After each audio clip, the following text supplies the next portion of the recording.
Hi. So a couple of you have asked me to make a tutorial for my Ephemera Traveler's Notebook, and I'll put the link below so you can see it. But this is a different one. What I did was I took some paper that was only single-sided that I had used most of the good pages that I really liked, and so I took some of the bad pages. I love this page though. And I redid my notebook.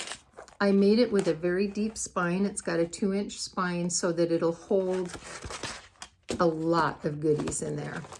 And then each signature or each notebook that goes in it is just 3 pieces of cardstock. Yeah, 3 pieces of cardstock that I folded over. And I just used single-sided cardstock, and then it holds my ephemera. So I've got fairy wings, I've got butterflies. You saw this all in the last video. And then I've got the dolls and stickers, all kinds of different goodies in there. So to make this is really super, super simple.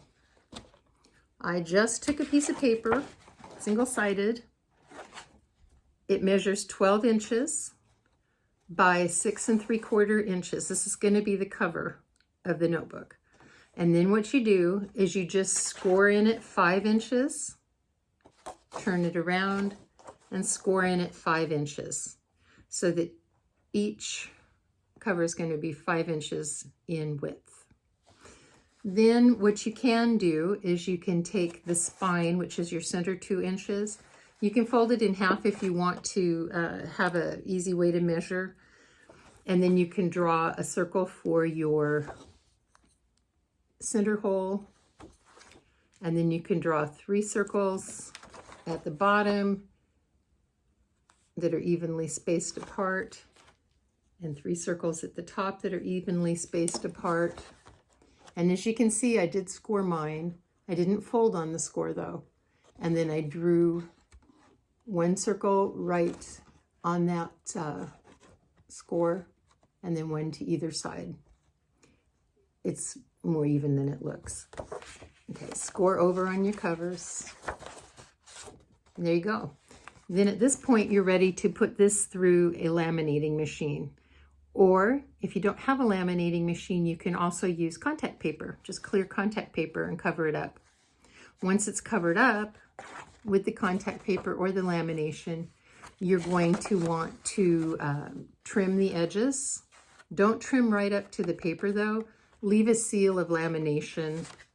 I think I left approximately, 1/8 of an inch around all the sides.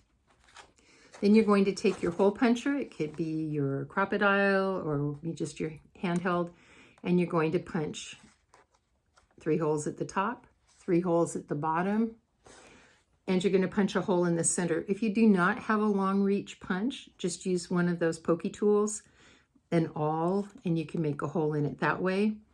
And I like to make mine more secure so that the thing doesn't rip apart. And I used eyelets, and I just set the eyelets in there.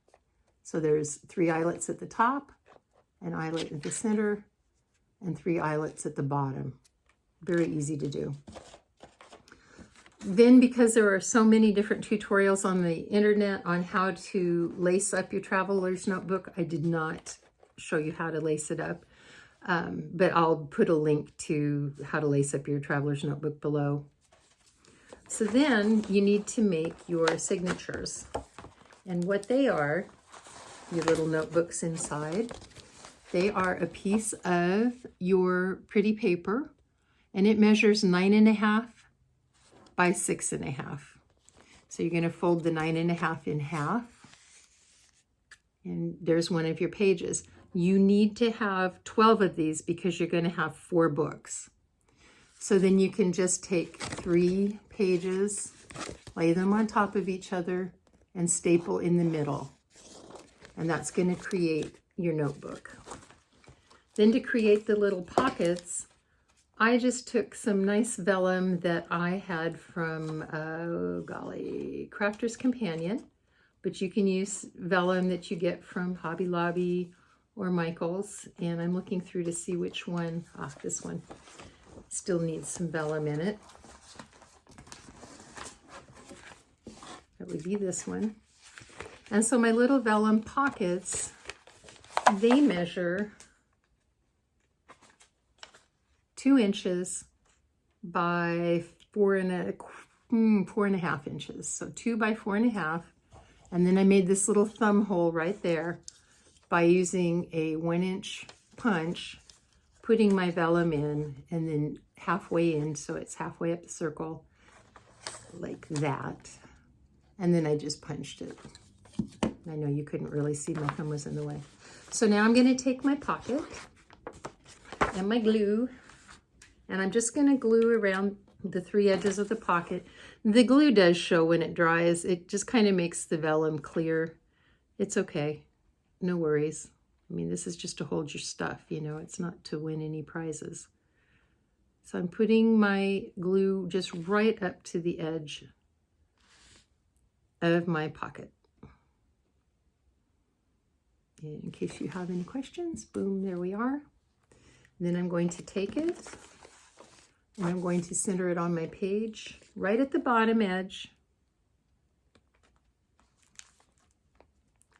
And it's going to have some, it's going to be a little bit shorter than your page so that you can kind of center it on there. I did a bad job on this one. Don't look closely.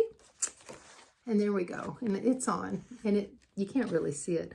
I would caution you, though, when you're choosing the pages for your notebook ephemera, choose pages that aren't really busy, because if you choose really busy pages, it's just going to make it harder when you want to glance through quickly and find your ephemera. All right, now I'm going to just boop, do it on this one as well. Once again, I am just gluing the very edge of my paper. And I am using art glitter glue. I like it the best.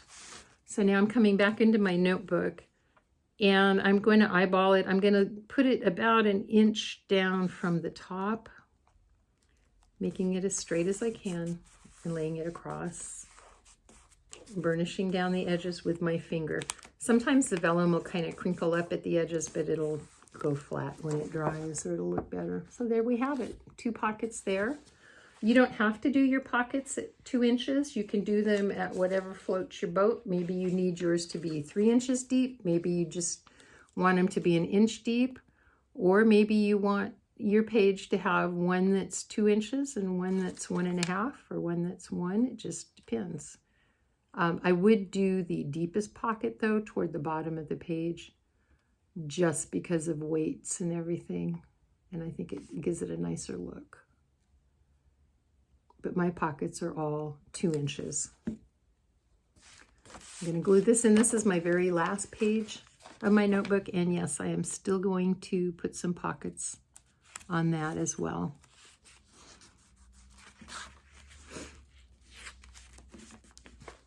And then, as I said, for my top, I'm going to just measure down about 1 inch from the top. And it's however far you want to measure down, you know, maybe you want more than 1 inch. It's just whatever looks good to you. All right, I'm going to set this one in here.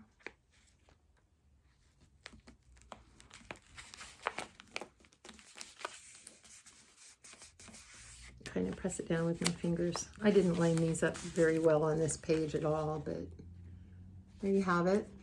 And so you can see every page has these vellum pockets that I can see through. So I put some stickers in this one.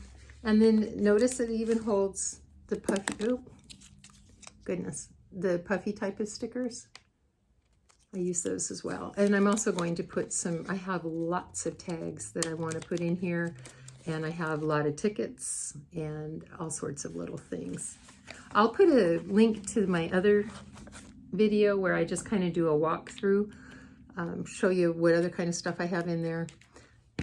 The one with the walkthrough, the spine is very small. I made it 1 inch. This one I made a 2-inch spine because it just fits so much nicer.